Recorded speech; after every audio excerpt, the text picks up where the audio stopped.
is now my great pleasure to introduce Heidi Sinclair. Heidi is the Chief Communications Officer for the Bill and Melinda Gates Foundation.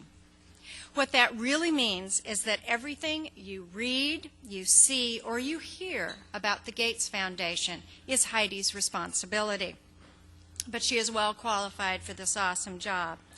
Heidi gained important experience when she was European CEO for Burson Marsteller, a global public relations firm, and before that she served as managing director for International Creative Management, one of the world's largest talent and literary agencies.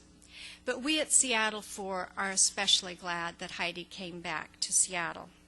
The daughter of former but longtime and beloved member Steve Henkel. Please welcome Heidi Sinclair. Hi, thank you. Thanks, Heidi, and thanks, Nancy, and the rest of the group here at Rotary.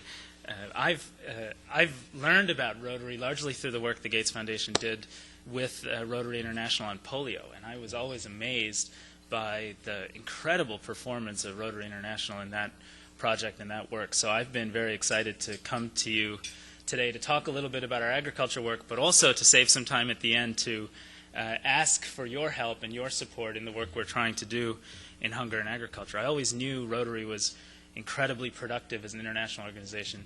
I didn't know how much fun you have at the beginning of your meetings with the songs. And so since Bill Sr. is here, I'm going to make a suggestion, Bill, that maybe at the foundation we start opening our meetings with a ballad or two. So that's a thumbs up from the boss, so I guess it's in place.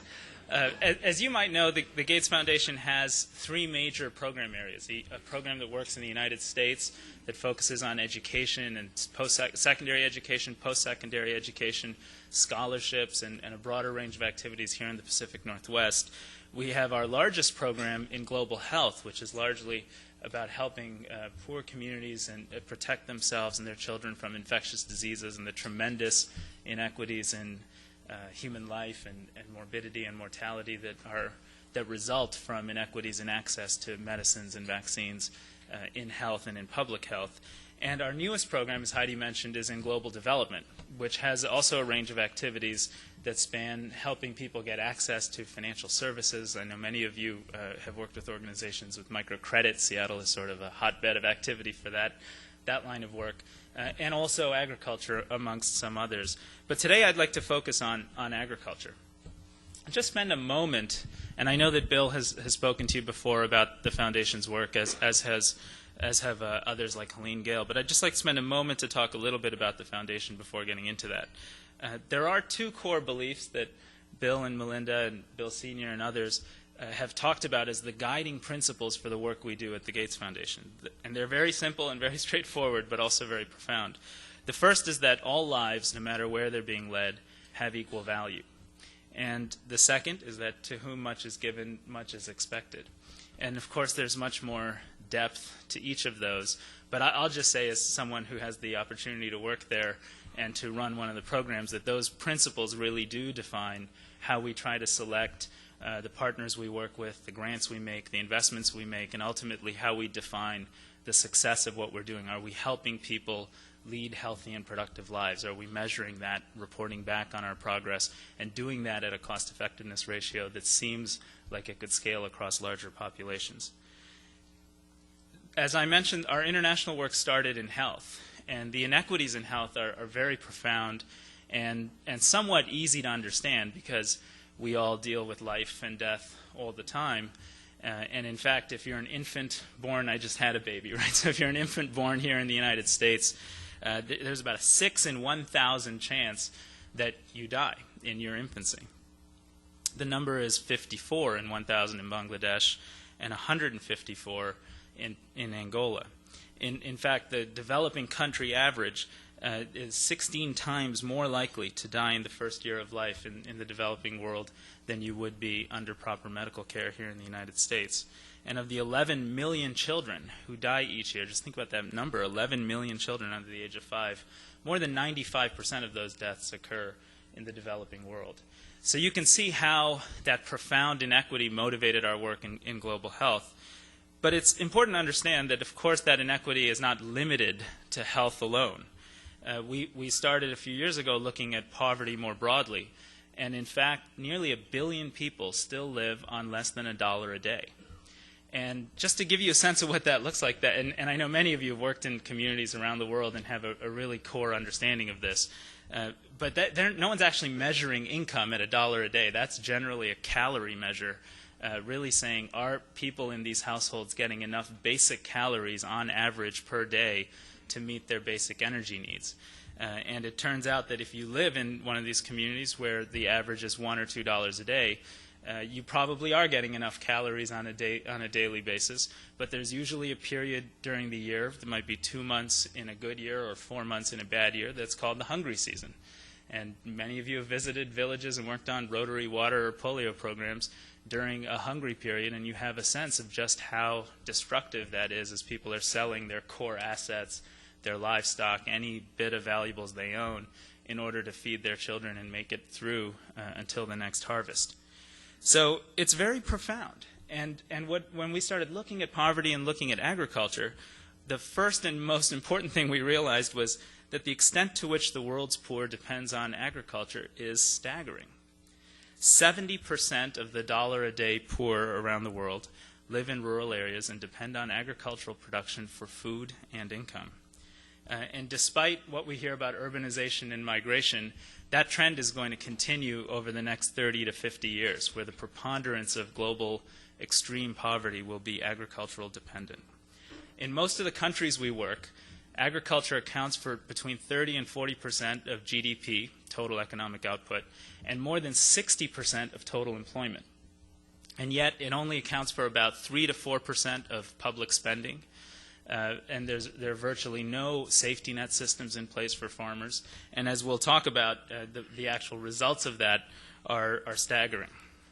In fact, the World Bank recently estimated that agricultural GDP growth specifically is 4 to 6 times more likely to reduce poverty than general economic growth. So as you think about the work you try to do in development and poverty alleviation, I'd urge you to think about the idea that most people involved in extreme poverty depend on agriculture, and agricultural GDP growth specifically can really be an important lever for moving people out of poverty. So the problem sounds dramatic and it sounds very difficult to address. But we're fortunate in this field because there have been an incredible number of success stories in which, in fact, most major societies and most major countries that have moved large percentages of its population out of poverty have done so by first increasing agricultural productivity and then letting that excess labor move off the farm and move into more advanced forms of economic production and more active and rewarding forms of labor markets. And perhaps the most important case study we've really looked at and evaluated has been the Green Revolution in South Asia between the 1960s and 1980s and even early 1990s. And just by a show of hands, I'm always curious, how many people have heard about the Green Revolution? And how many of you, on balance, believe it was a big success? And how many, on balance, believe it was a failure? Okay. Good. So we'll have a lively set of questions at the end. I'm in the big success category, and it's just to put it in context. In the 1960s, late 1950s, early 1960s, when the world embarked on this effort to really improve agricultural productivity and performance in Asia, there were hundreds of millions of people in South Asia and China and in parts of Latin America that were on the brink of starvation. In fact, at that time, Africa's agricultural and economic performance was far in excess of most of India and most of China. And it was actually the Rockefeller Foundation in 1946, they made their first grant in agricultural research. By the 1950s and 60s, a scientist named Norman Borlaug had developed dwarf wheat varieties, new forms of wheat, new forms of rice that were much more highly performing, much more highly productive, and much more resistant to disease and pest. And as those varieties swept across Asia and Latin America, they doubled, tripled, in some parts of the world quadrupled aggregate food production. That lowered food prices and is credited with saving anywhere from 300 million people, which is the low estimate, to more than 1 billion people, which is the high estimate. There are a few lessons we've learned from this enterprise. One is that it took 30 to 40 years of focused philanthropic, public sector, private sector effort and partnership. A second is that it took a real focus on improving performance and improving incomes. So it was a really focused enterprise. And third, and very important, is that there were some negative consequences. In certain parts of India, you had over-irrigation and soil salinity, which then reduced productivity for the coming decades, and that's perhaps what many of you have heard more about recently. But I would just urge you to step back and think about the larger context and the larger performance. When you look back on the second half of this century, especially in Asia, the two grand stories of human improvement are really the Green Revolution in terms of moving people out of poverty and the incredible story of poverty reduction in China over the last several decades. But this revolution skipped Africa entirely. Africa is the one continent in the world where food production per capita has been steady or declining over the last 30 years. When the world was investing in agriculture in Asia, the investment was somewhere around 20% of total foreign assistance, and foreign assistance was a larger percentage of total public budgets than it is today. Today, in Africa, we give about 4 to 5% of total official development assistance for agriculture. And development assistance, except for the last few years, has been on a steady downward trend as well. So one of the things that I want to ask of you as a group is to help us think about how to really be stronger and more vocal political advocates for increased investment, and specifically increased and improved investment in African agriculture. So what is our goal in our strategy? Our goal is to really help move 600 million people out of poverty and hunger around the world. We're not going to achieve that ourselves, and we're not going to achieve that by the series of grants and projects that I talk about now. But as has been demonstrated in the past, when governments, companies, farmers, and scientists come together to solve a problem, stick with it for 3 or 4 decades, and take some risks in the process, it's been successful before, and perhaps it could be successful again. As we started to lay out our strategy, how are we going to actually make grants to do that? I had a few experiences that really helped me get an understanding of some of the things I thought we should do. And I'd like to tell you about 2 farmers that I had the opportunity to spend some time with to give you a sense of the contrast and to lay the groundwork for the type of work that we do. As Heidi mentioned, I'm a medical doctor by background, so learning about agriculture took me some time and continues to. But I did have the opportunity to spend a few days with Mike O'Hara in Montana, who is a winter wheat farmer. And I went out there. He lives outside of Fort Benton, Montana. He has 6,000 acres. We got on his tractor one morning and started planting for the winter wheat. And you quickly notice all of the technology that goes into this process. His tractor is controlled by a GPS system that makes sure that the grid is aligned so he doesn't miss a single square foot in terms of his ability to plant. His GPS system is attached to satellite data that has a digital soil map of his farm, so that his tractor can in real time, and the air drill in the back in real time is putting down different types of soil nutrients in different proportions as they go, so he's not putting excess nitrogen, which is his most costly input, onto the ground. He switched about 7 or 8 years ago from the normal practice of tilling the land to a system that has swept American agriculture, no-till or conservation tillage agriculture, which holds more moisture in the land and it protects you from low rainfall years much more aggressively. And he made all of these changes and all of these improvements with a tremendous amount of public support. We visited Washington State University, where great scientists actually worked to develop some of the wheat varieties he was planting in Montana. We visited the University of Nebraska, where scientists were working on improving the no-till system so that they every year would get higher yields. When he harvests his crop, he's immediately connected to a global supply chain. It's got good roads, he has trucks, he has market information. In fact, every morning before we went out on the tractor, he would check prices around the world, and I was always amazed by how he knew more about what was going on in central Russia than anyone I would have expected to. But the more you meet farmers in Montana that grow wheat, they know a lot about what's going on in central Russia. I wonder if they would have been more useful in this recent crisis. But the point is he has a tremendous amount of modern information, hedging mechanisms to sell his wheat when he wants to so that he can get the highest price. Now I want to contrast that to Justine Muyanga, who's a Ugandan farmer, but really representative farmers we've met in South Asia and in India and in other parts of Africa, West Africa and East Africa. She grows crops on about 2 acres of land. She has about 7 or 8 different crops that she grows: bananas, plantains, cassava, and a range of other crops, and a few farm animals.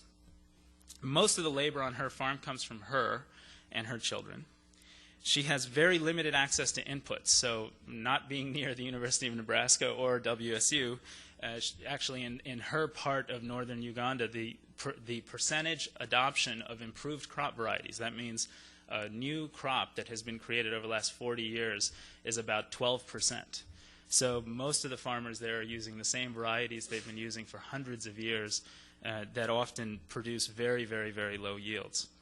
And should her production fail, if it doesn't rain one year, she has no safety net. There's no system of subsidized farm credit. There's no food and feeding program. There are no subsidy programs. And she actually told us an incredible story of how when there was a banana blight virus that came through and really wiped out about 40% of the crop, the banana crop in that area, and that's a part of Uganda where they're very dependent on banana. Almost immediately, all the schools shut down because parents pulled their kids out of school. They couldn't afford to send them there. They needed them working on the farm.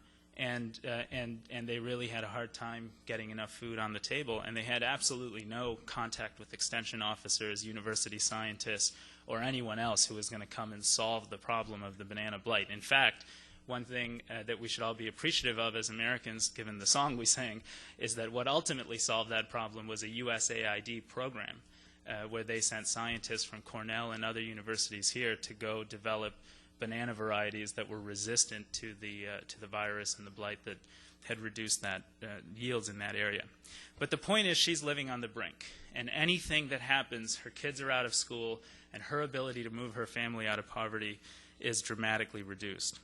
So I tell this story not to imply that every farmer should farm like Mike O'Hara, but I do tell the story so you have some context of how when we decided to enter this field, we made a very important early decision that we would work across the entire agricultural value chain.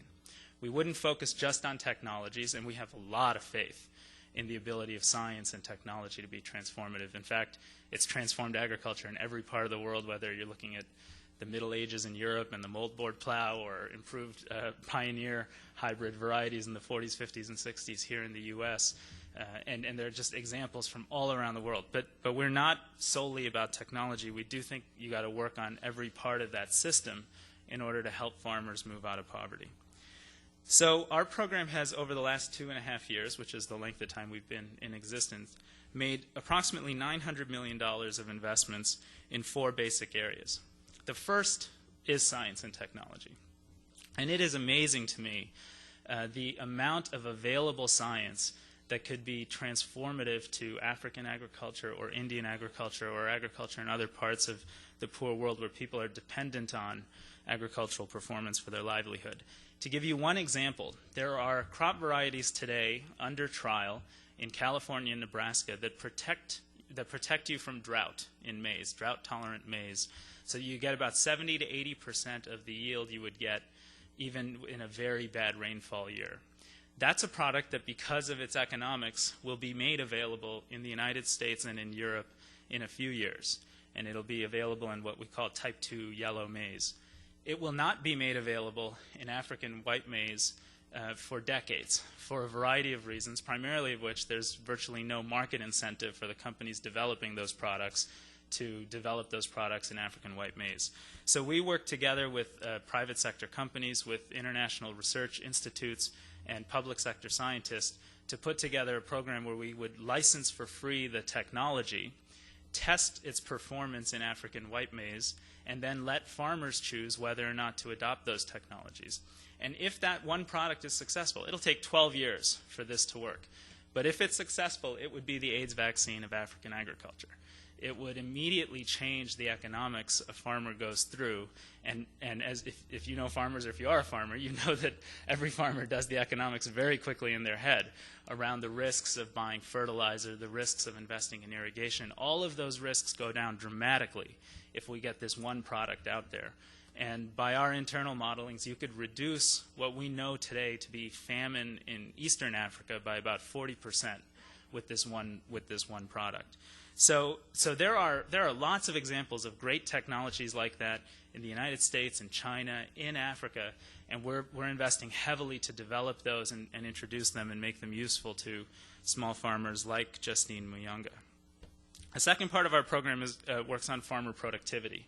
So we know that actually just introducing the same type of corn variety that's used in Nebraska or Iowa simply wouldn't be the right thing to do in many of the communities we work in. Farmers want something that tastes a certain way. And in fact, my favorite example of this is from Justine Muyanga's son, who participated in one of what we call participatory varietal selection trials. We've invested in creating an orange flesh sweet potato, a sweet potato that has higher beta-carotene, because many of the kids in northern Mozambique and northern Uganda where we introduced this are post-conflict and they're incredibly micronutrient deficient. We've developed the product with an organization called Harvest Plus, which is an international research institute, and we did trials where we let communities taste different types of varieties. And of course you want kids using the product because they're the ones where you want to get their vitamin A levels up, which is beta-carotene is a precursor to vitamin A, serum retinol, and then vitamin A. And so anyway, we had this product developed, we introduced it, and everybody thought, well, people in these communities like dry, flaky sweet potatoes, so let's develop dry, flaky sweet potatoes. Well, it turns out the kids actually love the sweet, moist sweet potatoes. And it's by doing, and this was actually the best part of my job, is sitting there and actually tasting different varieties of sweet potato with a bunch of 8-year-old Ugandan kids. But they're right, and what they want is what their mothers will buy, what their parents will grow, and we have data now from actual blood serum studies that show we've doubled blood retinol levels in kids in northern Mozambique and northern Uganda by introducing and using this particular product. That can have tremendous effects for health for those children simply by understanding the context in which they work and they live, and then trying to meet their needs as we develop these tools and these technologies. A third part of our program focuses on market access, because like Mike O'Hara has access to global markets the minute his crop comes off his land, most farmers we work with simply don't. The roads are terrible. Take 3-4 hours to get anywhere on these dirt roads, and that's in a $40,000 SUV that most people don't have access to. So we've looked at a lot of different strategies for helping farmers gain access to markets. One program I want to talk about very briefly is a project we're doing in Rwanda with dairy farmers. It turns out after the Rwandan genocide, most of the livestock in Rwanda was decimated. So international relief agencies, the UN and others came together and brought livestock and animals back into production and into the land.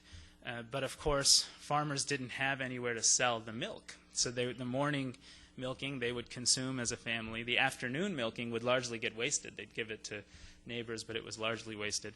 That, of course, reduced the incentive to take care of the animal, to get the water, which required walking a few kilometers a couple times a day. And quickly you began to see the genetic stock deteriorate again.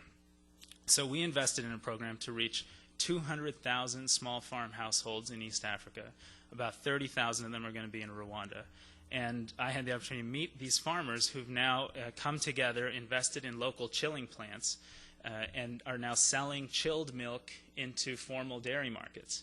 It sounds very simple and very basic. And these chilling plants cost $80,000 to $100,000 to put together. They are not advanced systems. If you sit there, I was just at one a few weeks ago, and people come up in every form of transportation you can name: ox carriage, walking, bicycle, truck, and they bring their milk, and that's how they're selling it into the formal market. All of a sudden, these families, mostly women, were getting income from milk, which they'd never occurred to them that they could use a dairy cow for anything other than getting nutrition into their kids. And I met this amazing woman who had taken in 12 orphans in a village, and when she got her first dairy cow, she said, well, this cow has made a huge difference in my family's life, because here's what they looked like before and here's what they look like now. They're just hardier children. The second one, though, and the chilling plant is what made the real difference, because now she was earning income, she was sending them to school, and these kids were thinking in a more commercial way. And over time, that family will pull themselves out of poverty, in part due to this program. So those are the types of activities that we've been supporting. The final area of work is data policy and advocacy. And this is where I really do want to ask for your support and your guidance. You know, we look at the numbers, and we believe in order to move 600 million people out of poverty using these types of strategies, we need between $9 and $12 billion of additional investment per year. We think about half of that can come from African governments and from governments in South Asia. And if they were to double their spending which in agriculture, which most of them have committed to doing publicly, that we could get there. So we make a lot of investments with advocacy and building relationships with political leadership. Our biggest program is called the Alliance for a Green Revolution for Africa, and we recruited Kofi Annan to be the chairman of that effort. And through his efforts and access, we are beginning to get African presidents and ministers of agriculture and ministers of finance to sign up to that part of the bargain. So half of that money is going to have to come locally. But the other half is going to have to come from donors. And it's not going to come from philanthropies. They aren't big enough. It has to come from public sector donors.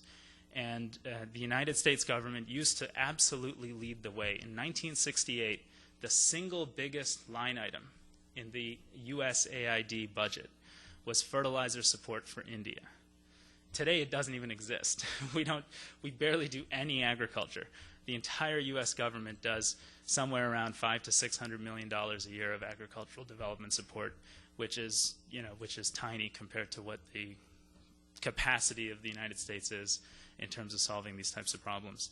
So we need to do more, and we need to raise the visibility of these issues. And to do that, I'd like to ask that you consider sort of taking three types of actions. The first is help us think about and work on political visibility and advocacy. As community leaders, if you can use your voice on these issues, people trust and know that Rotarians have been in villages, have been around the world, are internationally aware. You are an international network. If you can use your credibility and your voice around not just agriculture, but global development, global health, all of these issues broadly, that will have a tremendous impact. A second is I'd invite your understanding and support in agriculture. Agriculture is unlike health. You know, when you're trying to save a life, that's a fairly non-controversial activity. I know there are controversies in agriculture. There are controversies around genetically modified organisms and the use of transgenic technologies. And by the way, our perspective is we should give choices that are well-regulated and safe and effective choices to African farmers and African leaders and let them choose the types of technologies that are best suited to them. And I come from a medical background where it would be very hard to be for or against pharmaceuticals. You would want actual peer-reviewed public data on a specific drug that told you the costs and the benefits, and that's the same approach we're taking as we support transgenic technologies in agriculture. A second controversy is around organic versus industrial production. And a lot of people I know are, in fact, against the use of fertilizer. And that's quite reasonable when you look at Chinese small farms that use 200 kilograms per hectare or U.S. farming that uses about 160 kilograms per hectare.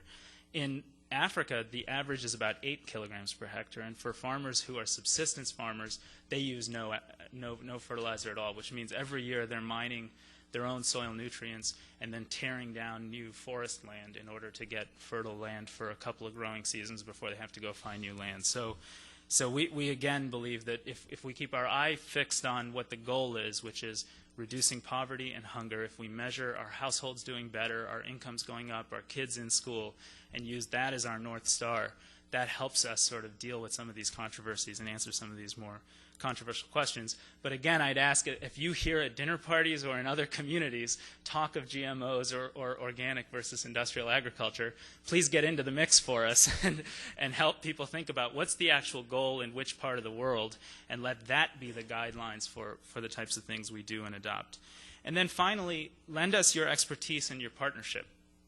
We have invested in grant programs around the world. We probably have 40 grantees in agriculture and agricultural development.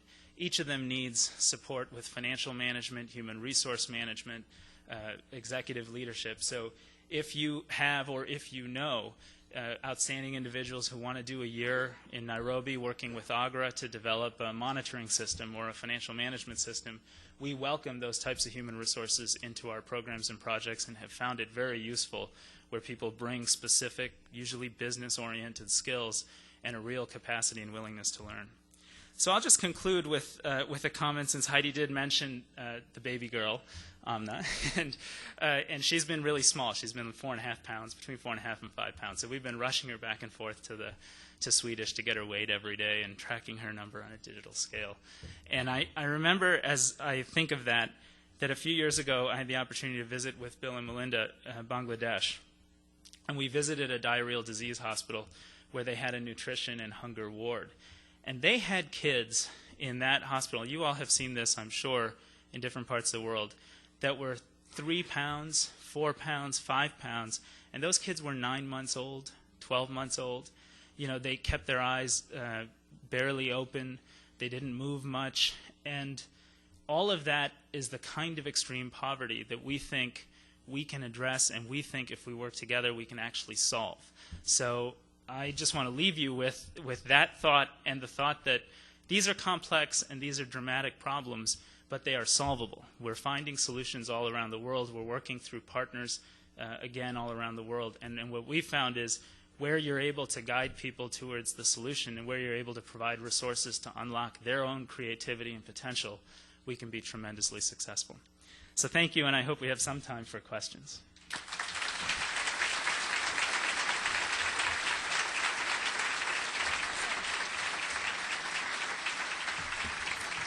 We have time for about 2 questions. So our mic handlers are there. Please wait till you get a mic.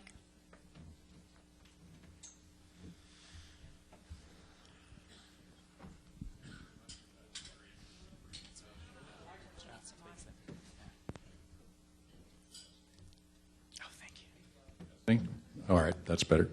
Thanks for that very interesting presentation. One of the things you did not mention, but certainly played a big role and is undoubtedly implied in what the Gates Foundation is supporting in the extension of the Green Revolution throughout India and much of Asia for improved varieties of rice and wheat, was ag extension. It plays a huge role here in the United States. And I'm wondering what the role is there, because that tends to be an institutional development problem, even at a national level, but it's so critical to being able to spread the benefits of a green revolution, in however you define green. The second aspect is, can you leverage the experience of really very capable farmers like the Sukuma in Tanzania, who are, adopted irrigated rice in a dry area in about 5 years, or groups like that? Is that part of the mix? So the quick answer to both questions is we'd love to talk to you more after and hear more about your thoughts and ideas. But on extension, we're investing in a broad range of extension activities. There are about 25,000 underemployed extension officers on the public payrolls in Africa. And what it turns out, if you give them a little bit of resources for petrol, for vehicles, if you give them a per diem so they can get lunch when they're on the road, they'll actually get out of the offices and do what they want to do when they take the job, which is serve farmers. And right now that system is completely broken. We could go into a long history about why it broke, but we are developing a range of strategies that we think can help revitalize that system and use that installed base of paid human resources that's sitting there eager to do something to be part of this movement in a more effective way. We're also looking at a broad range of technologies that can be helpful. So we now, on some of our grants, get feedback through SMS texting from farmers directly about, did an extension officer come, was it useful, just with binary feedback systems. So I can't get into too much detail, but it was, but we do a number of things. And on the Tanzanian case, yes, we know that case, and those are exactly the kinds of we call them key opinion leaders, farmers who are setting an example of increasing production, productivity in a pro-poor way. And we visit them, we study from them, we learn from them. Many of them sit on our advisory board in our program. So absolutely. Yeah. Our time is running out, but Raj will be around later to answer any of your specific questions. Thank you so much.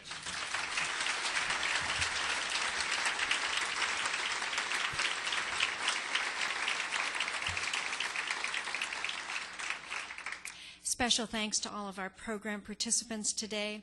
Welcome to Randy Dahl and Lisa Maysfield.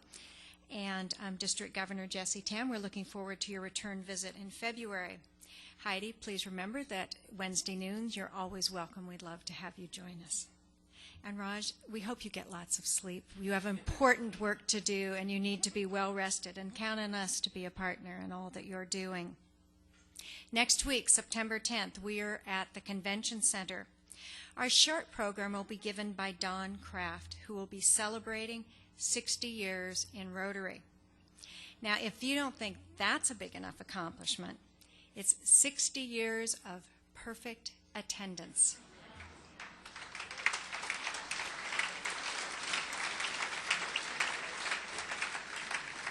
Today is the 4,960th meeting of the Rotary Club of Seattle. Don has clocked in more than 3,000 personally. So next week, he will share with us all that he has learned in all of those meetings. For our main speaker, we will hear from Gerald Green, who is President and CEO of the Pacific Council on International Policy in Los Angeles. His topic is timely: U.S. Middle East policy challenges for our new president. Look forward to seeing you all next week. We are adjourned. Seattle Rotary Online is made possible in part by a grant from First Choice Health, working with the Washington Health Information Collaborative to use technology to bring better health care to patients throughout the Pacific Northwest. First Choice Health.